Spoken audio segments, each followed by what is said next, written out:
बच्चे आ गए आप लोग। हाय गाइस, कहाँ हो आप लोग?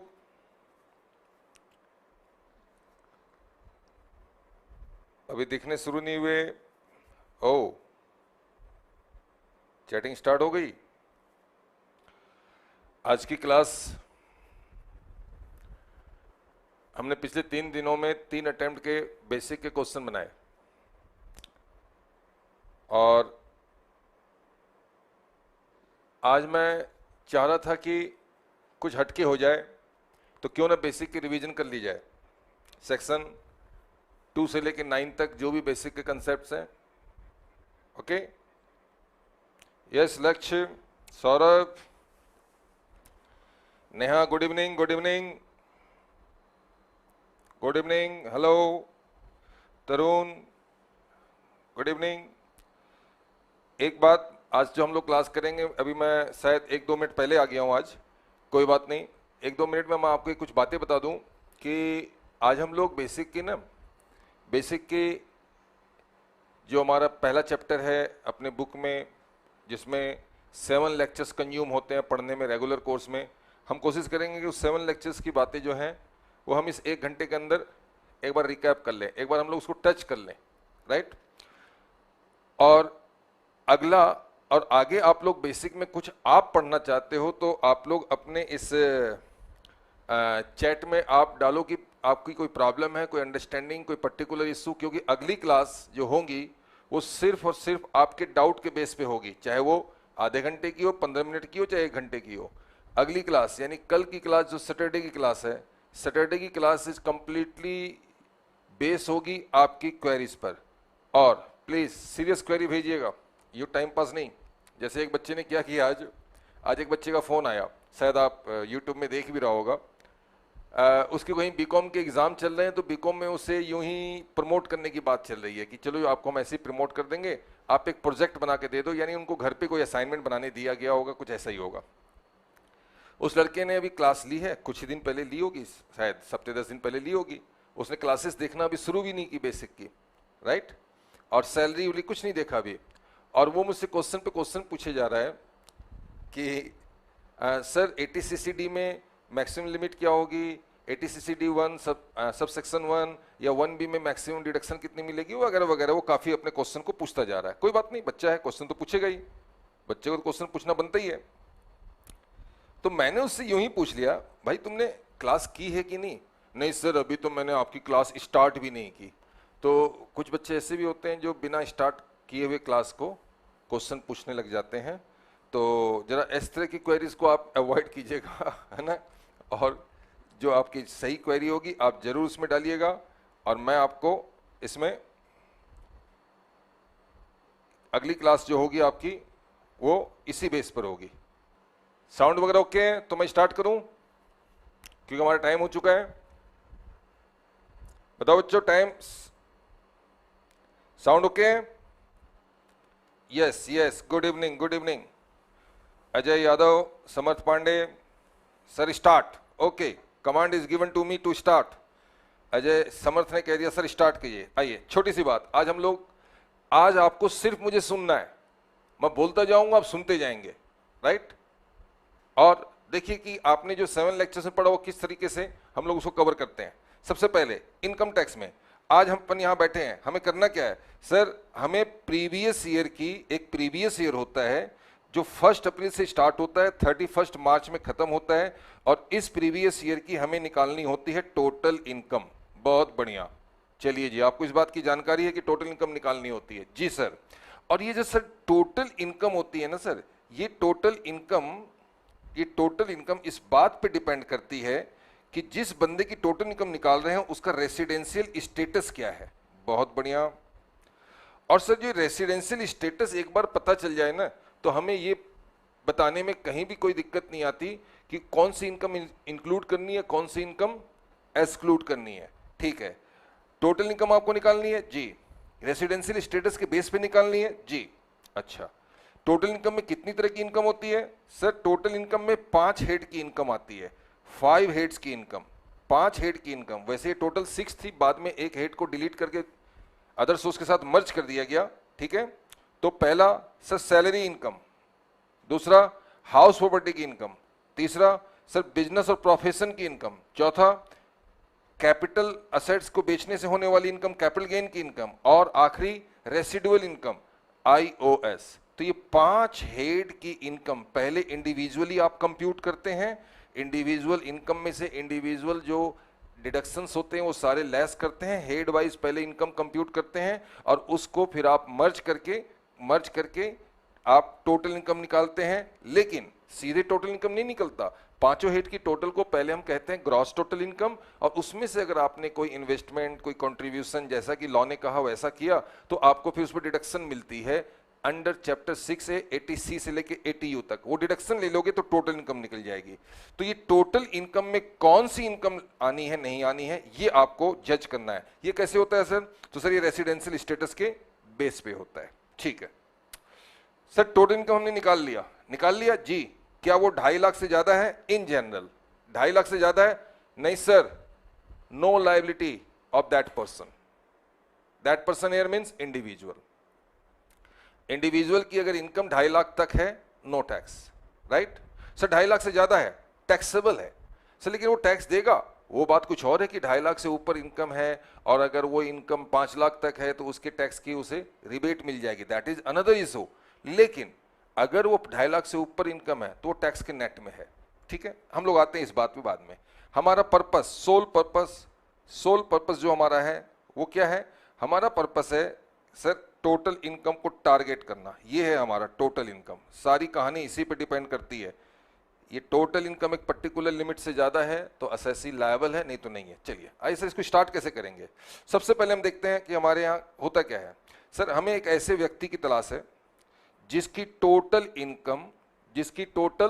इनकम एक ऐसे व्यक्ति की तलाश जिसकी total income during the previous year, not prior to previous year, not later to previous year, during the previous year, अगर उसकी जो टोटल इनकम है वो एक्सीड करती है, क्रॉस करती है उस अमाउंट से जिस अमाउंट पे टैक्स नहीं है। तो आपको मालूम ही है, आप लोगों ने पढ़ा हुआ पहले से, अभी तो रिवीजन करवा रहे हैं हम, कि इन जनरल इंडिविजुअल को 2.5 लाख रुपए तक टैक्स नहीं देना पड़ता है। अगर वो सीनियर सिटीजन है तो 3 लाख तक टैक्स नहीं देना है। अगर वो वेरी सीनियर सिटीजन है तो उसको 5 लाख रुपए तक टैक्स नहीं देना है, राइट। ये जो लॉ है ये इंडिविजुअल के लिए। लेकिन 3 लाख और 5 लाख की जो एग्जेम्पशन मिलती है वो सिर्फ उसे ही मिलती है जो कि भारत का नागरिक है, यानी कि सिटीजन है, सॉरी रेसिडेंट ऑफ इंडिया है, भारत का रेसिडेंट है। रेसिडेंट को ये 3 लाख और 5 लाख का बेनिफिट है।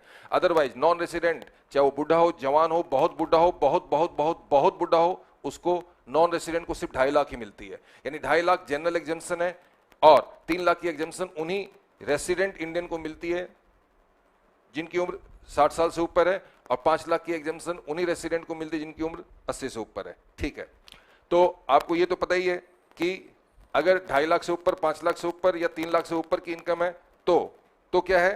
तो वो असेसी है। अच्छा जी, अब आप कहेंगे सर मैं तो, मेरी इनकम 3 लाख से ज्यादा नहीं है, मेरी इनकम 2.5 लाख से ज्यादा नहीं है, 2.5 लाख से कम है, आप असेसी नहीं है। बहुत बढ़िया। तो हमें तलाश एक ऐसे व्यक्ति की, हमें यहां पर तलाश एक ऐसे व्यक्ति की, ऐसे पर्सन की जिसकी टोटल इनकम प्रीवियस ईयर में एक्सीड करती है उस एग्जेम्प्टेड लिमिट को, तो वो असेसी है। और अगर असेसी है तो भैया आप पे लायबिलिटी है, क्या? टैक्स पे करो। सर कैसे टैक्स पे करें? तो टैक्स पे करने के रेट हैं और रेट्स हैं। आपको पता है कि अगर आपकी इनकम 2.5 लाख से लेकर 5 लाख तक है तो आपका रेट 5% है, 5 लाख से लेकर के 10 लाख तक है तो आपका रेट 20% है, 10 लाख से ऊपर है तो आपका 30% है। यानी आपकी इनकम डिसाइड करती है कि आप पर एक रेट लगेगा या एक से ज्यादा रेट लगेगा। आपकी इनकम 5 लाख से नीचे है तो एक ही रेट लगेगा, 5 लाख से ऊपर 10 लाख से नीचे है 2 रेट लगेगा, 10 लाख से ऊपर है 3 रेट लगेगा। इसलिए यहां यूज किया जाता है रेट और रेट्स। सर ये रेट और रेट्स हम कहां से लेके आएंगे? तो ये रेट और रेट्स हम लेके आएंगे फिनांस एक्ट से। सर फिनांस एक्ट तो यहां हर साल आता है। अभी देखो आप बोलोगे फिनांस एक्ट 2019, इससे पहले 2018 था, अभी 2020 भी आ चुका है, 2021 आने वाला है। तो हम जो टैक्स के रेट होते हैं वो तो फिनांस एक्ट में होते हैं। तो फिनांस एक्ट कौन सा हम पढ़ेंगे? तो हम पढ़ेंगे वो जो रेलिवेंट है, रेलिवेंट टू असेसमेंट ईयर। ठीक है, आपके असेसमेंट ईयर से जो रेलिवेंट होगा उसी के हिसाब से हम टैक्स का रेट निकालेंगे। तो अब इसमें कुछ बातें निकल के आ रही है बच्चों, ध्यान दीजिएगा मैं क्या बताना जा रहा हूं। पहली बात कि पर्सन कौन है, टोटल इनकम क्या है, प्रीवियस ईयर किसे कहते हैं, ठीक है, और वो अमाउंट क्या है जो चार्जेबल टू टैक्स नहीं है, फिर असेसी कौन है, और रेट और रेट्स क्या है, फिनांस एक्ट क्या होता है, असेसमेंट ईयर क्या होता है। ये सारी चीजें अब आपकी निकल के आ रही है। ठीक है, ये सारी चीजें आपकी निकल के आ रही हैं एक एक करके। आइए इन सबको हमें डिफाइन करना है, ठीक है सर। हम जानते हैं we are looking for such a person whose total income during the previous year exceed a particular amount which is not chargeable to tax is an SSC.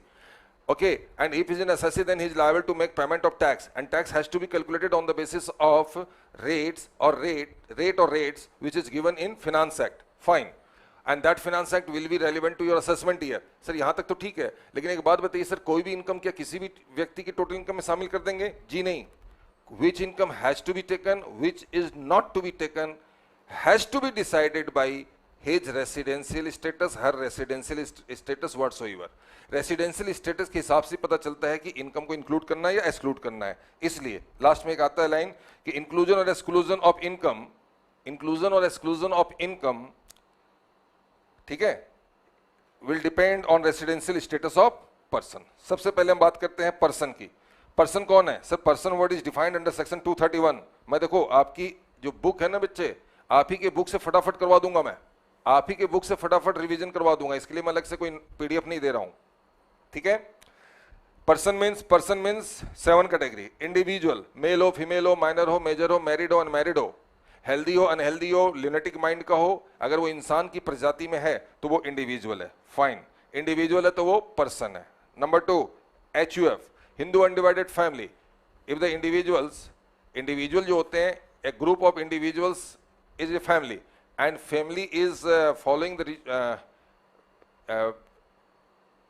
What you say यार, जब वो family होती है ना, जैसे मान लो mister x individual है, उसकी एक मिसेस वाइफ है, उनके बच्चे हैं, individually they are individual, but if you just put together them it becomes a family, and they are Hindu family. So Hindu undivided family, इसी को कहते हैं ज्वाइंट फैमिली को. और अगर उनका कोई अपना बिजनेस है, कोई अपनी इनकम है, तो ये HUF होते हैं. तो ये HUF को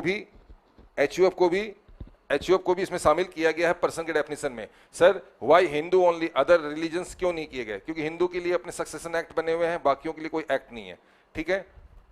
आगे बढ़ते हैं वरना डिटेल हो जाएंगे. हम डिटेल से बचने के चक्कर में हो सकता है कि अपनी बात भी पूरी तरह से न कह पाए, ठीक है. फिर कंपनी कौन है? तो artificial company is artificial person registered under companies act 2013.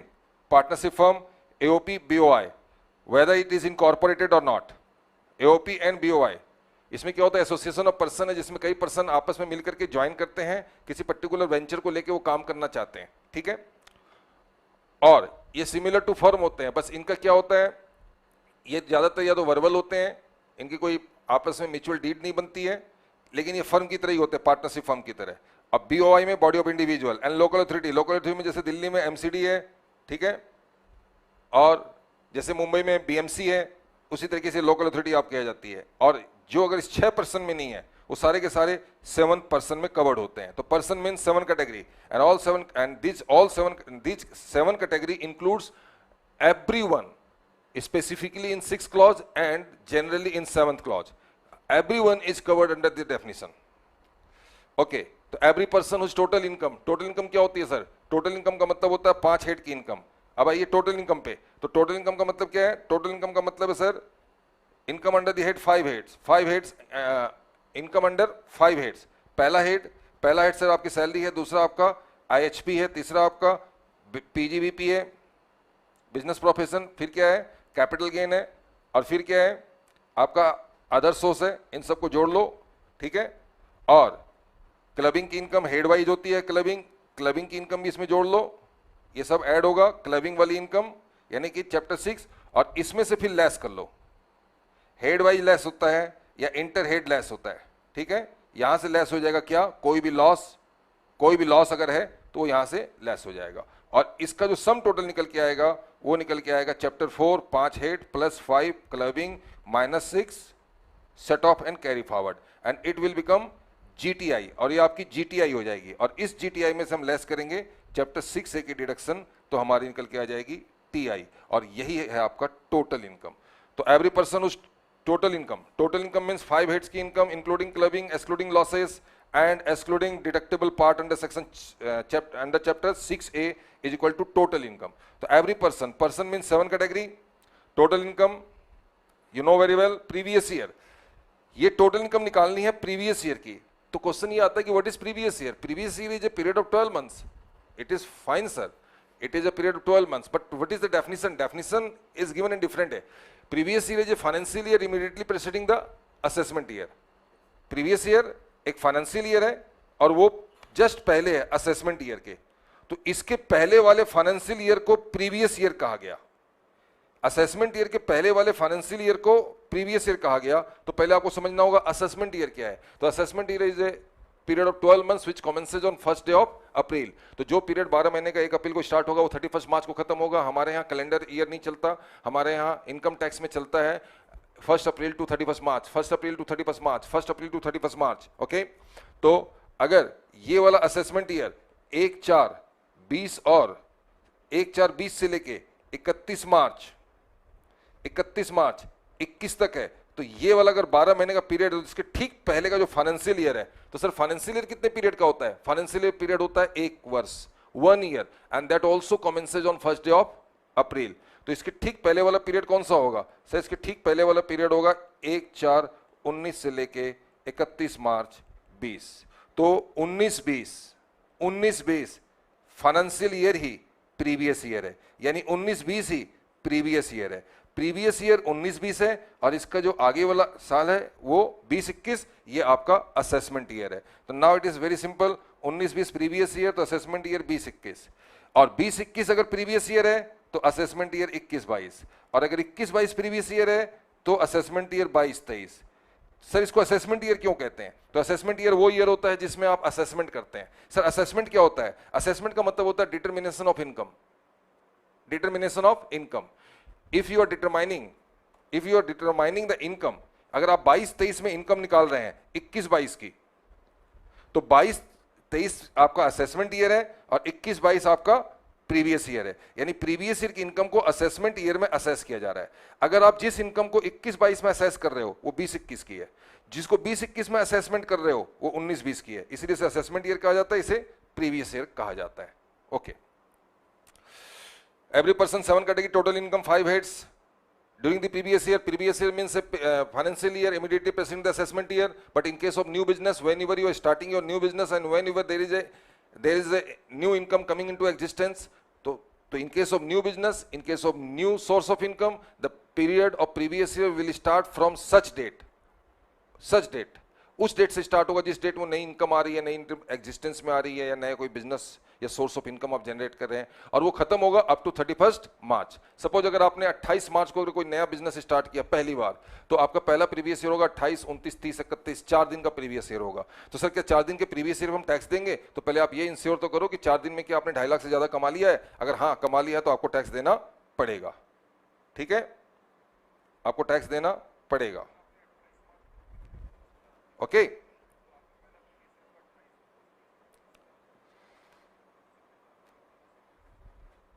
भाई ये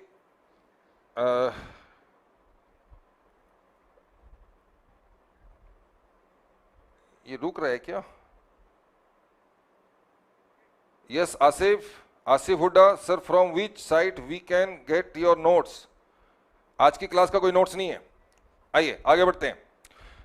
तो person total income previous year exceeds that amount which is not chargeable to tax, and you know very well what is the amount which is not chargeable to tax. 2.5 lakhs in general and 3 lakhs in senior citizen and 5 lakhs in case of very senior citizen. But senior citizen and very senior citizen must be resident in India, otherwise he will not be eligible to get the benefit of 3 lakhs and 5 lakhs.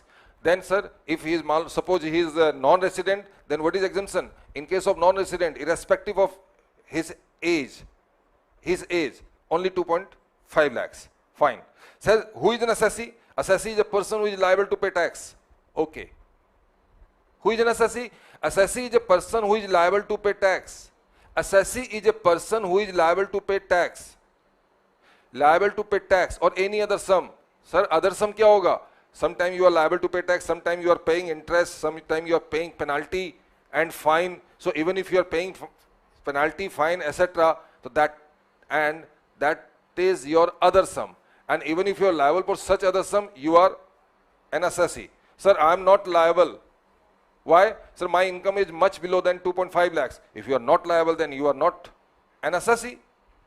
Okay? If you are not liable, then you are not an assessee. भाई आज मेरे देखो ये chatting चल नहीं रही है, पता नहीं मुझे चलाना नहीं आता या मुझसे चल नहीं रही है, व्हाट्स रॉन्ग विद दिस। अभी कोई लिखो जरा, कुछ लिखोगे तो पता चलेगा। कोई लिखो बच्चे, तो मुझे पता चले कि हाँ ठीक है। आगे बढ़ते हैं। असेसी जो person is liable to pay tax, तो सर वही व्यक्ति जिस पर लायबिलिटी है वही असेसी है। जी हाँ, वो तो है ही। उसके अलावा apart from this some people are also taken into definition, some other people are also, some other persons are also taken into definition, okay, under the inclusion part of the definition। उसमें आगे लिखता है, उसमें देखो ये definition में आगे क्या लिखते हैं यहाँ पर, असेसी की जो डेफिनेशन है पहले तो लिखता है yes yes yes yes yes working, now working, yes. आइए, assessee the person who is liable to pay tax और any other sum under the income tax act, okay. But apart from this person, in addition to this person, other persons are also included। Every such person जिसके against कोई कार्रवाई की गई है, in respect of whom any proceeding has been taken for the assessment of, any proceeding has been taken for the assessment of his income or income of any other person, okay, any other person।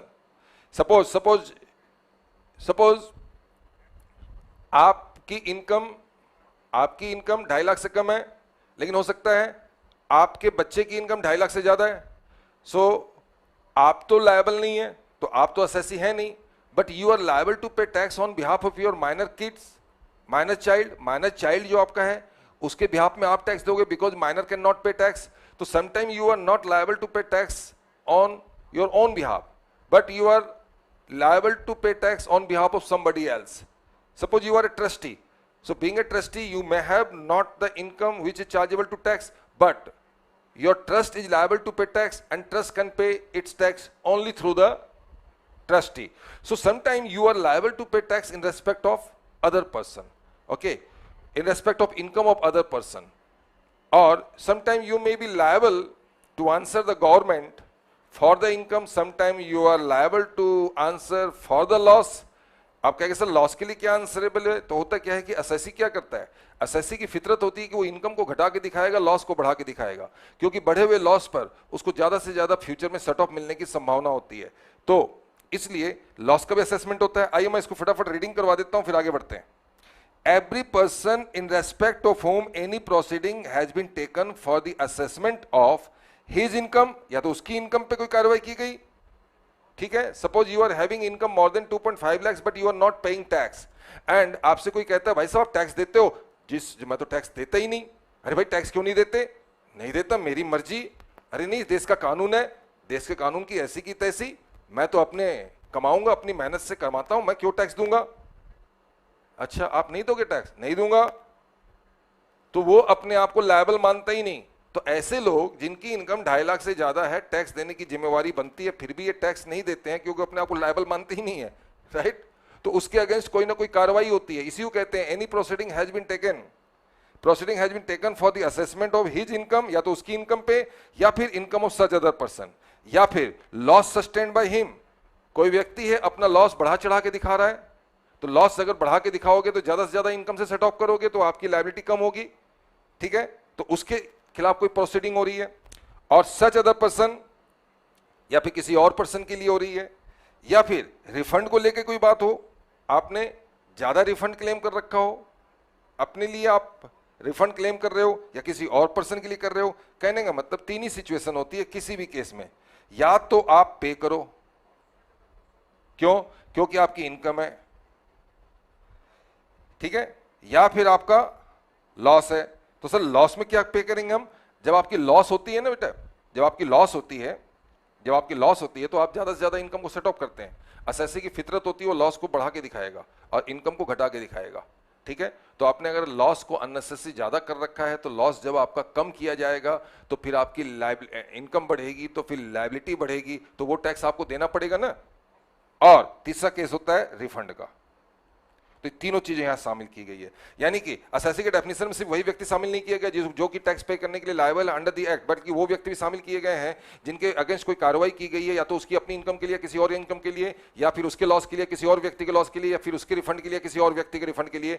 अगर वो liable बनता है इन any case, तो फिर आप समझ लो कि वो भी असेसी है। इसके अलावा एक ऐसा असेसी होता है जो माना हुआ असेसी होता है, आप पढ़ेंगे सीए फाइनल में अंडर सेक्शन 163, ठीक है, डीम्ड असेसी 163 पढ़ेंगे सीए फाइनल में। यहां पर क्या है कि जो व्यक्ति को हम, जिस व्यक्ति को हम लायबल कह रहे हैं, वो व्यक्ति अपनी इनकम के लिए लायबल नहीं है, he is not responsible for his own income, rather he is playing a role of an agent of somebody else, and being an agent of somebody else, he becoming liable on behalf of the income, on behalf of the income earned by his principal. तो sometime you are liable not for your own account, अपने account में आप liable नहीं है, you are liable on account of somebody else. So इस तरह के person को भी हम assessee के डेफिनेशन में शामिल करते हैं। एंड तीसरी category, every person who is deemed to be an assessee in default. Suppose अब हमारे यहाँ क्या है कि बहुत से लॉ ऐसे हैं जो इसमें आपकी रेस्पॉन्सिबिलिटी बनती है कि आप उसे फॉलो करें, और आप उसे फॉलो नहीं करते हैं, नहीं फॉलो करने की वजह से आपको डिफॉल्टर माना जाता है, और डिफॉल्टर की वजह से आपसे फिर उसके दंड स्वरूप, यानी कि कहते हैं पेनाल्टी के रूप में, फाइन के रूप में आपसे पैसे लिए जाते हैं इन टर्म्स ऑफ इंटरेस्ट किसी भी तरीके से। तो उस सिचुएशन में हम आपसे पैसे रिकवर करेंगे, you are liable because you are defaulter of law. Sir defaulter of law मतलब आपने कानून का पालन नहीं किया। देखो हमारी इंडियन मेंटालिटी बड़ी सॉलिड इंडियन मेंटालिटी है। हम लोग कैसे लोग हैं, हम लोग रूल को फॉलो करके प्राउड फील नहीं करते, हम लोग रूल को फॉलो नहीं कर करके अपने आप को प्राउड फील करते हैं। मैं कई बार ऐसा ऑब्जर्व करता हूं, देखता हूं, कुछ बच्चे हैं बाइक पे जा रहे हैं, हुई फुई करते हुए एकदम अपनी ओवर स्पीड में जा रहे हैं, रेड लाइट है, सभी लोग रुके हुए हैं, लेकिन वो हुई फुई करता हुआ वहां सभी लोग पहुंचे, 3-4 बाइकर्स, और उसमें से एक रेड लाइट को ब्रेक करते हुए निकल गया, और निकल के पीछे घूम के कहा, और पीछे कह रहा है, देखा, मतलब look at me, I am a brave guy, I don't believe on traffic rule, and I will do what I wanted to do, मैं करूंगा वही काम। और ऐसे लोगों को फिर पीछे वाले दोस्त बोलेंगे, यार बंदे में दम है, क्रेजियस है ना, डूड, कूल, बंदा कूल है। मतलब you are breaking the law, disobeying the law, you are doing something wrong, and you are termed as cool dude. What is this man? आजकल ऐसे लोगों को कूल कहा जाता है। Doing something wrong means you are a cool guy, cool okay.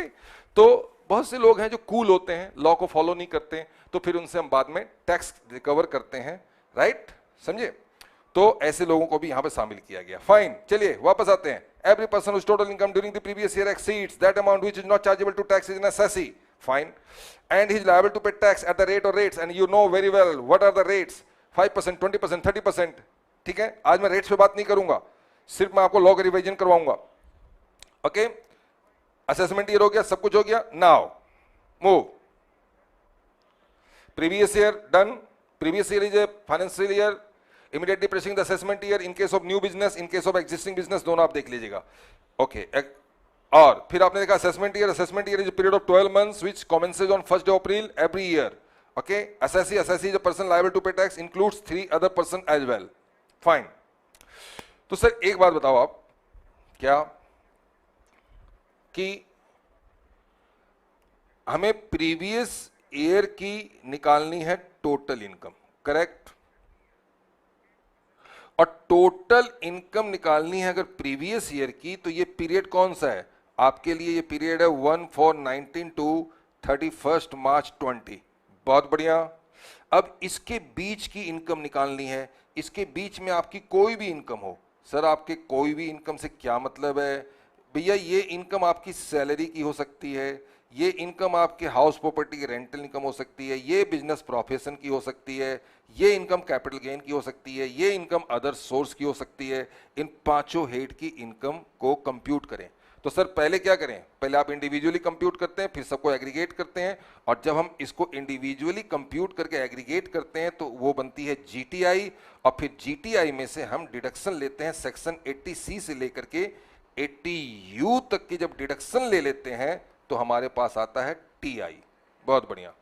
अब sir एक बात बताओ, जब ये सैलरी इनकम है तो सर ये हो सकता है इंडिया में हुई हो, इंडिया के बाहर हुई हो। हाउस प्रॉपर्टी है, इंडिया में हो, इंडिया के बाहर हो। बिजनेस प्रोफेशन है, इंडिया में हो, इंडिया के बाहर हो। असेट्स है, इंडिया में हो, इंडिया के बाहर हो। या फिर अदर सोर्स है, इंडियन इनकम हो सकती है, फॉरेन इनकम हो सकती है। तो आप हमें अब ये क्यों नहीं बता रहे हो कि ये कौन कौन सी इनकम को हम इंडिया में शामिल करेंगे, और करेंगे तो क्यों करेंगे, और ये सारी बातें आप हमें समझाओ। फाइन, चलिए इसमें आपकी मदद करता है सेक्शन 5। सेक्शन 5 कहता है, सेक्शन 5 जो है वो कहता है scope of total income. Scope of total income. चलिए स्कोप ऑफ टोटल इनकम क्या होता है? स्कोप मतलब कवरेज, क्षेत्र, एरिया, दायरा, दायरा पैरामीटर। यानी जैसे हमारी ये दोनों बाहें जो हैं, अगर ये दोनों बाहें यूं मैं राउंड कर दूं और ये मेरा एरिया टोटल इनकम का है, तो इस एरिया के अंदर कौन सी इनकम आएगी और कौन सी इनकम नहीं आएगी, ये इंडियन टोटल इनकम है। इसीलिए कहा गया स्कोप ऑफ टोटल इनकम। इसका क्षेत्र क्या होगा, कौन कौन सी इनकम शामिल होगी। तो इससे पहले आप ये समझो कि इनकम मेरे बच्चों 3 तरह की है।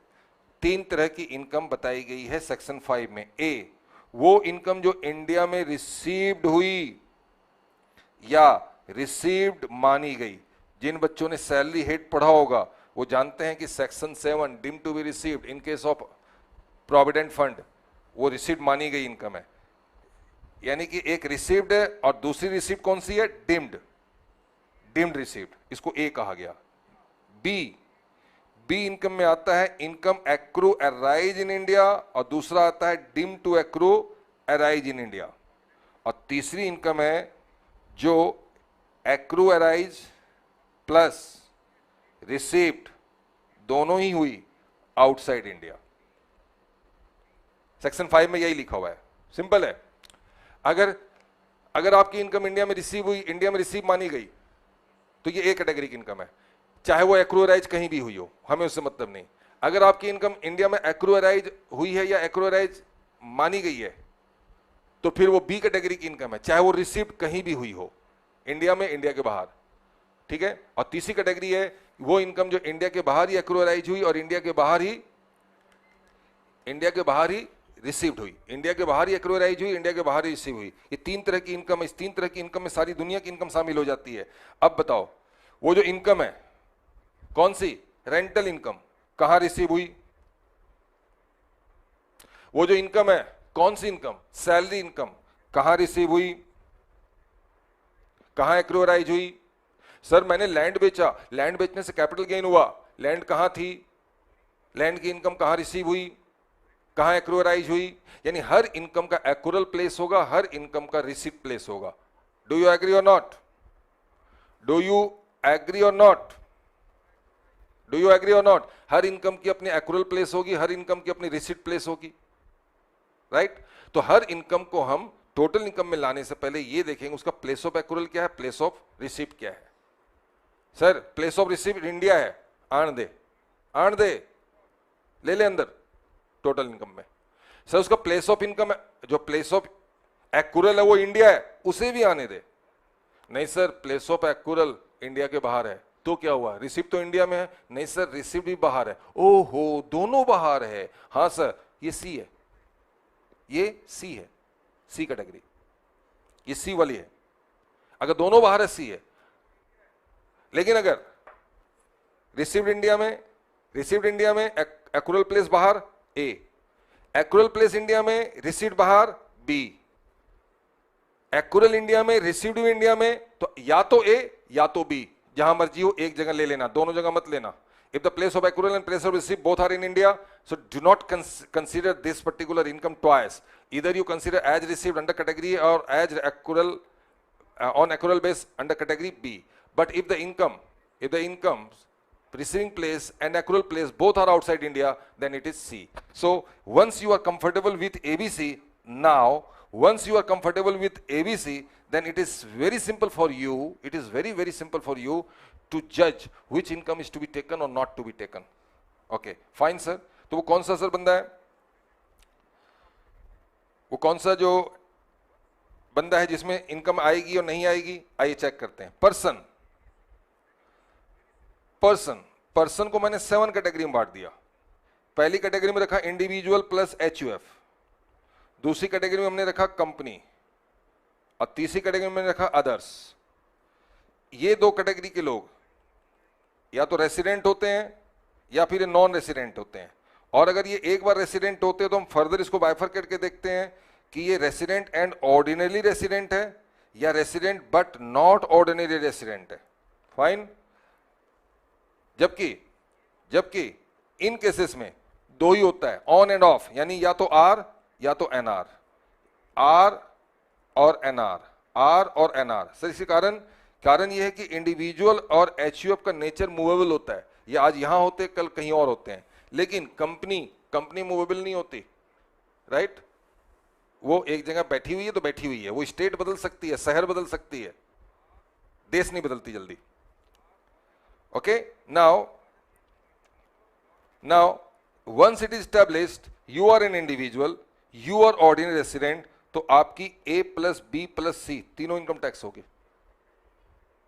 ओके, और सर अगर मैं एनआर हूं तो सिर्फ ए प्लस बी, चाहे आप इंडिविजुअल हो चाहे आप एचयूएफ हो, इन दोनों में आप ओआर हैं, ए प्लस बी प्लस सी तीनों इनकम टैक्स होगी। एनआर है सिर्फ ए प्लस बी होगी, और एनओआर है तो ए प्लस बी ही होगी। लेकिन सी तभी होगी, सी कैटेगरी की एक ही इनकम टैक्स होगी अगर वो बिजनेस प्रोफेशन की हो और उस बिजनेस का कंट्रोल और उस प्रोफेशन का सेटअप जो है इंडिया में हो, राइट। देखो कितना आसान है, एक पेज के अंदर सारी बातें निकल के आ रही हैं। अगर सर वो कंपनी है तो रेसिडेंट है तो उसकी तीनों इनकम टैक्स होगी, ए प्लस बी प्लस सी, और नॉन रेसिडेंट है तो ए प्लस बी। ओके, और सर ये इसमें वही होगा, ए प्लस बी प्लस सी और ए प्लस बी। तो देख लो एक पेज के अंदर सारी कहानी आ गई बेसिक की।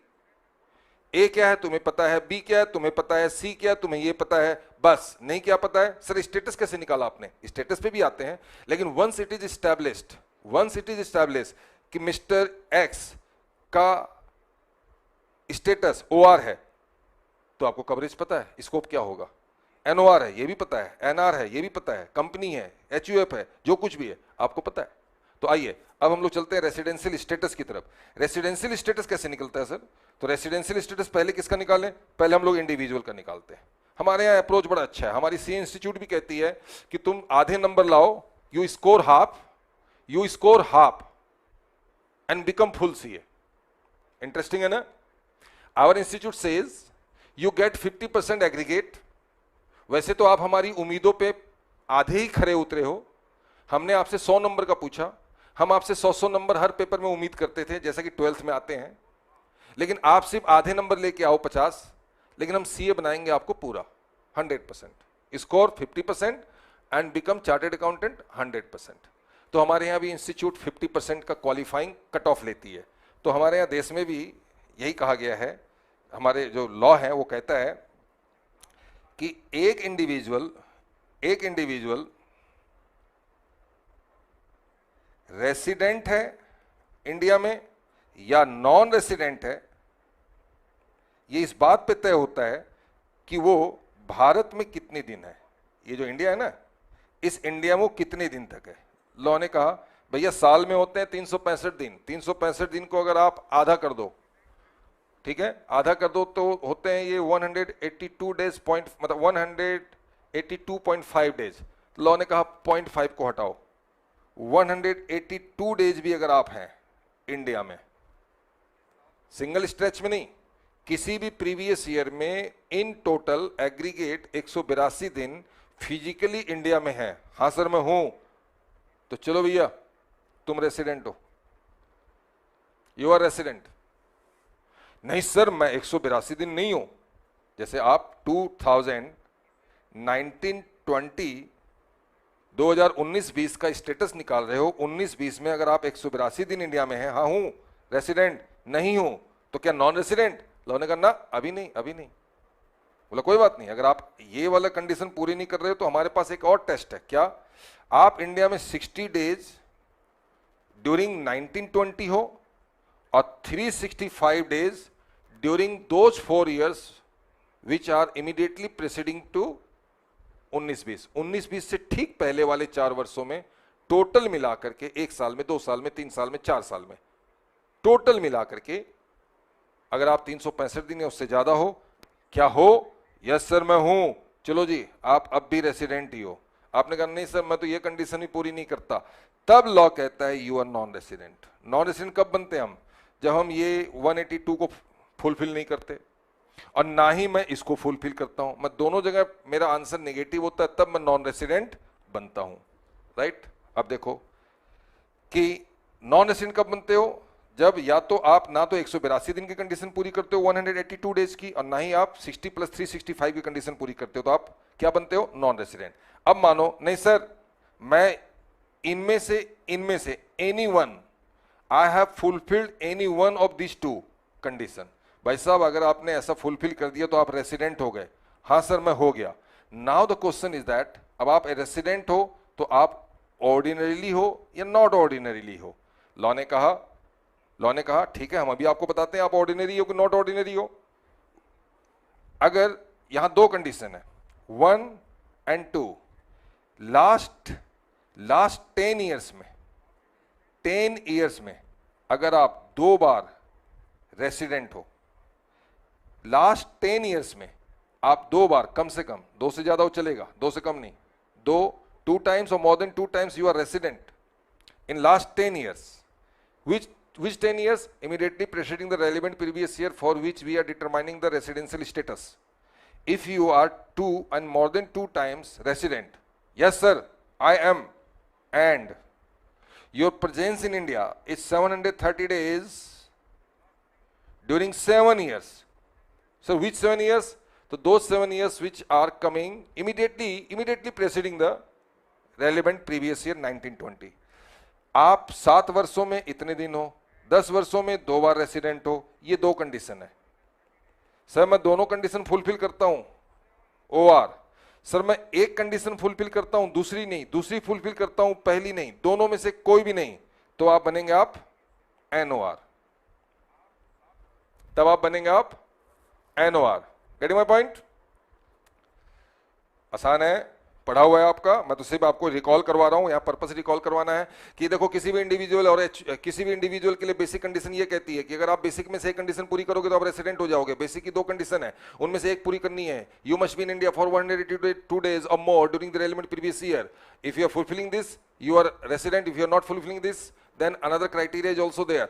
You must be in India during the relevant previous year for 60 days or more and 365 days or more during 4 years immediately preceding the previous year. And if you are fulfilling any one of these 2 conditions, you are becoming resident. And if you are not fulfilling any of these conditions, then you are becoming non-resident. And once you are resident, then we will have to check further whether you are ordinary resident or not ordinary resident. And in order to become ordinary resident, you will have to fulfill both the additional conditions. And if you are not fulfilling both the additional conditions, in any other case, you will become NOR. And 2 additional conditions are you must be resident in India for 2 times out of 10 years, and 10 years immediately preceding the relevant previous year, and you must be here in India for 730 days or more during 7 years immediately preceding the relevant previous year. Fine. Okay, आगे बढ़ते हैं। ठीक है, अब हम आगे बढ़ते हैं। सर बेसिक कंडीशन 6.1 और एडिशनल कंडीशन 6.6, बहुत बढ़िया, आगे बढ़ो। लेकिन सर एक बात बताओ, हम ये वाली जो कंडीशन है, ये वाली condition, will we check this condition in case of every individual? No, there are 3 exception, 1, 2, 3. 3 individuals are there in the law. 3 individuals are there in the law to whom we will not check this condition. ये check नहीं होगा। क्या check होगा? सिर्फ ये fulfilled resident, non fulfilled non resident. We will not check his presence in terms of 60 days or 365 days. In case of 3 exclusive individuals, those are given under as exception. Number 1, you are individual, yes sir. You are citizen, yes sir. You are living in India, yes sir. For employment, yes sir. Living India for employment, yes sir. You are going outside India, yes sir. तो सुनिए साहब, मैं क्या कह रहा हूं, you are an individual, you are citizen of India, you are leaving India, you are leaving India for employment purpose and you are going outside India. In that case, in the year in which you are leaving India, please listen carefully, in the previous year in which you are leaving India and in the previous year in which you are coming back from outside India, in these both previous years, only one basic condition has to be checked in your case. That is 182 days or more. Got it? Got it, बच्चे? Okay? ठीक है? आने वाले previous year, आने वाले मतलब जब आप आए जिस प्रीवियस ईयर में इंडिया, और जाने वाले प्रीवियस ईयर यानी जिस ईयर में आप इंडिया छोड़ रहे हो और जिस प्रीवियस ईयर में इंडिया आ रहे हो, चाहे गैप कितना भी हो, उन दोनों ही प्रीवियस ईयर में आपको 60 प्लस 365 को नहीं चेक करना, only fulfil 182 days, yes fulfilled resident, not fulfilled non resident. Sir क्या फर्क पड़ता है? फर्क पड़ता है, जो बंदा इंडिया के बाहर जाएगा इंडिया के बाहर कमाएगा, जो बंदा इंडिया के बाहर जाएगा, मैं इस साल गया इंडिया के बाहर कमाया, उस कंट्री में कमाया, उस कंट्री में टैक्स दिया, और फिर मैं इस कंट्री में आता हूं और इस कंट्री में आने के बाद मैं आता जाता रहता हूं, वहां भी कमाता हूं, वहीं ज्यादातर कमाता हूं, आता जाता रहता हूं। तो सर अगर 60 और 365 डेज का लॉ अगर कंटिन्यू रहेगा मेरे ऊपर, तो मैं किसी न किसी वर्ष अगर रेसिडेंट बन गया और मैं ऑर्डिनरी हो गया, तो सर वो इनकम वहां भी टैक्सेबल होगी और इंडिया में भी टैक्सेबल होगी, तो सर मैं डबल टैक्स से पीड़ित हो जाऊंगा। इसलिए मैं बचना चाहता हूं इससे। मैंने आपको डिटेल में काफी कुछ बताया, आप समझ सकते हो कि 7 लेक्चर 21 घंटे को 1 घंटे में कवर करना, यानी कि you are just trying to put elephant into a ball. तो आप बाकी आप समझ लें। Second condition is that you are a citizen of India. Yes sir, I am individual and I am citizen as well. Okay, you are citizen, yes. Are you leaving India? No sir, I am not leaving India, but I am bound to leave India. What is this? Sir मैं India छोड़ के नहीं गया था, लेकिन मुझे India छोड़ना पड़ा। क्यों? सर मैं तो गया था एक इंडियन शिपिंग कंपनी में जॉब करने, और वो shipping company foreign going vessel है, फॉरेन गोइंग वेसल। सर उस शिपिंग में जो भी क्रू मेंबर के रूप में, एम्प्लॉय के रूप में काम करेगा, तो वो शिप बाहर जाएगी तो मुझे बाहर जाना पड़ता है। ओके, मेरी इनकम एक्रोराइज बाहर होने लगती है, because I started to provide my services outside India. Okay, तो सर मेरे पे भी सेकेंड कंडीशन अप्लाई नहीं होनी चाहिए, राइट? तो आप इंडिविजुअल हैं जी, सिटीजन हैं जी, क्रू मेंबर हैं जी, इंडियन कंपनी के जी, चलो जी, सेकेंड कंडीशन आप पे भी नहीं लगेगी। 60 and 365 is not applicable in your case as well. Good. And third category of person who says I am an individual, I am an individual and I am citizen of this country India, और I am origin of this country। origin of this country जिसको हम लोग PIO कहते हैं, person of Indian origin, detail में मैंने काफी बता रखा है। तो person of Indian origin, and if you are coming to India for purpose is just freak out, मस्ती, visiting, है ना, leisure trip, you are coming for personal purposes, you are coming to India, roaming here and there, freaking out here and there, आइए कोई बात नहीं। आप अगर citizen हैं और आप इंडियन ओरिजिन हैं, इंडिया के बाहर रहते हैं, इंडिया घूमने आते हैं, तो हम आप पर कभी भी 60 + 365 को इम्पोज नहीं करेंगे। You will become resident in this country only if you are fulfilling the first of basic condition, that is 182 days or more, otherwise you will be declared immediately as non resident. Fine, तो these are 3 exceptions. And now come to the point of HUF। Sir how we HUF में क्या करेंगे sir? तो HUF में क्या करना है, देखो HUF कोई इंसान तो है नहीं, ये तो एक बस फैमिली, एक फैमिली है, उसमें कई मेंबर हैं, उसमें सीनियर सिटीजन भी है, जूनियर सिटीजन भी है, किड्स भी हैं, सब हैं, वेरी वेरी सीनियर सिटीजन भी है, एक फैमिली है, उन फैमिली का अपना बिजनेस है। तो जहां बिजनेस है वहां कंट्रोल और मैनेजमेंट है। तो बिजनेस का कंट्रोल मैनेजमेंट कहां है? सर इंडिया में है। अच्छा जी, होली या पार्टली? सर कुछ भी समझ लो, पूरा इंडिया में कंट्रोल है, पूरा इंडिया में कंट्रोल है या पार्टली इंडिया में कंट्रोल है, पार्टली इंडिया के बाहर कंट्रोल है?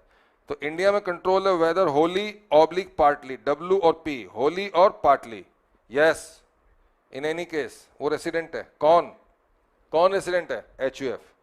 और सर कंप्लीटली आउटसाइड इंडिया है तो देखो क्या लिखा है लॉ में, देखिए आप, किधर गया जी लॉ,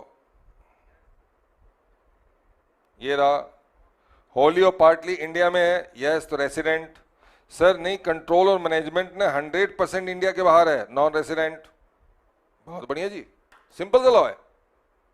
एचयूएफ के केस में उसका जो भी, देखो एचयूएफ बिजनेस ही कर सकती है, एचयूएफ कोई इंसान तो है नहीं कि वो कहीं जॉब करेगी। एचयूएफ के नाम पे प्रॉपर्टी ले लो, प्रॉपर्टी को किराए पर लगा दो, किराए से होने वाली इनकम एचयूएफ के लिए टैक्सेबल है। एचयूएफ के नाम पे बिजनेस कर लो, बिजनेस चलाओ, ठीक है, कोई प्रोफेशन चलाओ, कुछ भी चलाओ, राइट। एचयूएफ के नाम पे जमीन खरीद लो, जमीन बेच दो, शेयर खरीद लो, डिवेंचर खरीद लो, बेच दो, एचयूएफ के नाम पर। सर कौन करता है सारा काम? तो कौन करता है? तो जो करता है उसी को हम कहते हैं karta, head of the family normally, या manager of the HUF. One person is there who handle, who operate, who deal with all these issues, all these affairs. Which kind of affairs, sir? अरे वो वाला affair नहीं भैया, business affair, professional affair, decision making का affair, ठीक है, वो affair जो हैंडल करता है वो करता है। और जो करता है, ठीक है, वो जहां पर भी कंट्रोल, जहां से कंट्रोल मैनेज करेगा, वो इंडिया में है पार्टली या होली, रेसिडेंट, कंप्लीटली बाहर है, नॉन रेसिडेंट। सर एक बार अगर रेसिडेंट हो गया तो फिर चेक करो 6(6) की कंडीशन। अगर करता, देखो रेसिडेंट कौन हुआ? एचयूएफ। अब एचयूएफ ऑर्डिनरी या नॉट ऑर्डिनरी है, इसको अगर समझना है तो इसके लिए हमें एडिशनल कंडीशन चेक करना पड़ेगा। एडिशनल कंडीशन में कहा गया कि जो करता है, करता मतलब जो मैनेजर है उसका, he must be in India resident, as a resident 2 times out of 10, यानी एडिशनल कंडीशन पूरी करनी है। 10 साल में से अगर 2 साल तक वो रेसिडेंट है करता, या फिर 7 वर्षों में 730 दिन तक, 7 वर्षों में 730 दिन तक वो इंडिया में स्टे करता है, और ये दोनों कंडीशन फुलफिल करता है, यानी कि ये कंडीशन फुलफिल करेगा करता मैनेजर, और ओआर बनेगा एचयूएफ। अगर नहीं फुलफिल करता है तो एनओआर बनेगा एचयूएफ। फाइन। इसके बाद आप आइए कंपनी के केस में। Company simple Indian. Sir company Indian है, ना दाएं देखो ना बाएं देखो ना ऊपर देखो ना नीचे देखो। Once it is confirm company is Indian then resident, by default resident. आपने कहा इसका मतलब सर आप ये कहना चाहते हो कि अगर कंपनी इंडियन नहीं है तो नॉन रेसिडेंट? मैंने ऐसा नहीं कहा, मैंने ये कहा अगर कंपनी इंडियन है तो रेसिडेंट, और सर कंपनी इंडियन नहीं है तो हाँ, क्या फिर वो इंडियन नहीं हो सकता, वो रेसिडेंट नहीं हो सकती? नहीं भैया, नॉन इंडियन कंपनी भी रेसिडेंट हो सकती है। कब? अगर उसका effective place of business India में हो। इफेक्टिव यानी उसके जो मेजर की मैनेजमेंट और कॉमर्शियल डिसीजंस जो हैं वो सब्सटेंशियली इंडिया में हैं, तो एक नॉन इंडियन कंपनी भी रेसिडेंट हो सकती है। नहीं सर सब्सटेंशियली इंडिया में नहीं है, मुख्य रूप से इंडिया में नहीं है, तो फिर वो नॉन रेसिडेंट। फाइन। और बाकी जो बचे अदर पर्सन, तो अदर पर्सन में सारे वही के वही हैं, partnership firm, AOP, BOI, local authority, artificial judicial person, जितने बचे उनका लॉ बहुत सिंपल है, रेसिडेंट और नॉन रेसिडेंट। रेसिडेंट और नॉन रेसिडेंट मतलब इनका अफेयर, कंट्रोल, मैनेजमेंट इंडिया में है, पार्टली या होली, एकदम एचयूएफ की तरह, बिल्कुल एचयूएफ की तरह, तो वो रेसिडेंट, नहीं तो नॉन रेसिडेंट।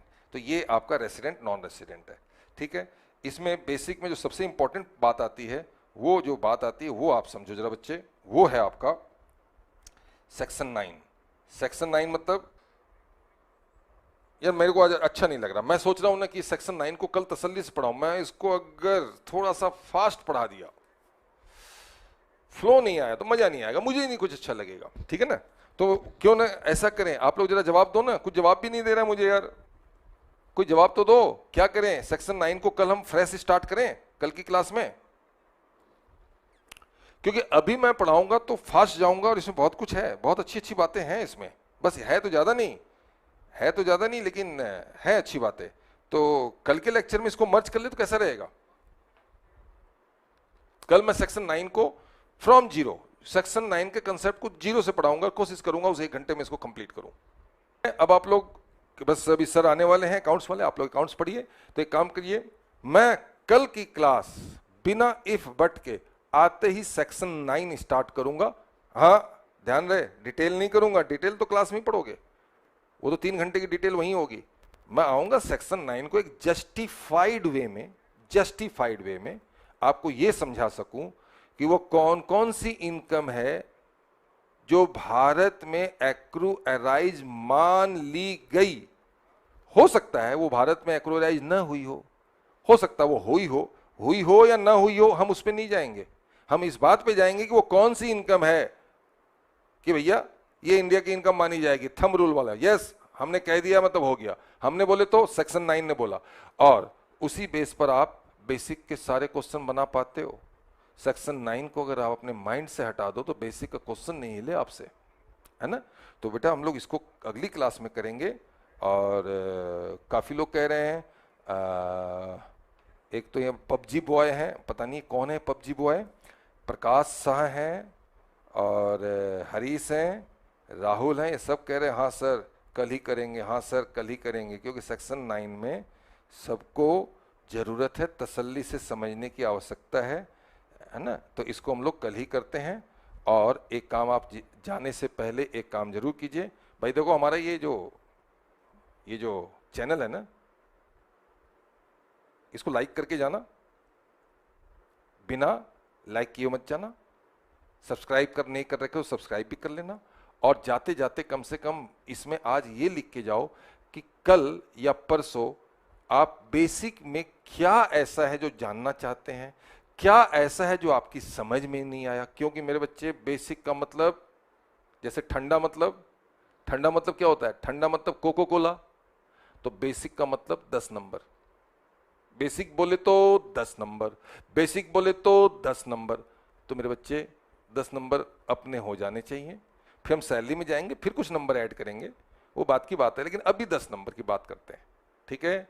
तो आप प्लीज आज अपने इस सेशन को डिसकंटिन्यू करने से पहले ये जरूर मेंशन करके जाएं कि आपकी कोई प्रॉब्लम है, सीरियसली प्रॉब्लम। हाँ ऐसी कोई बात है कि हाँ यार वो मैंने सर उसको ठीक से देखा नहीं था, तो वैसा इशू नहीं, ऐसा इशू जो वाकई आपको लगता है हाँ सर दमदार था, तो हम आपको अगली क्लास में या अगले से अगली क्लास में उसको जरूर शामिल करेंगे। बहुत जल्दी हम लोग बेसिक से निकल के सैलरी की तरफ बढ़ने वाले हैं, बहुत जल्दी हम लोग सैलरी, हो सकता है कल की क्लास के बाद हम सैलरी पे आ जाएंगे।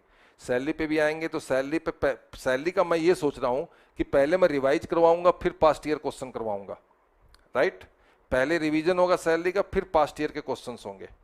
बस टारगेट यही है हमारा, रिवीजन पास्ट ईयर क्वेश्चन। इस बार हमने क्या किया, past year question then revision किया, हो सकता है ये थोड़ा सा अजीब सा हो, ठीक है। चलिए आप अपना ध्यान रखिए, अपने परिवार का ध्यान रखिए, अपने देश का ध्यान रखिए। जय हिंद।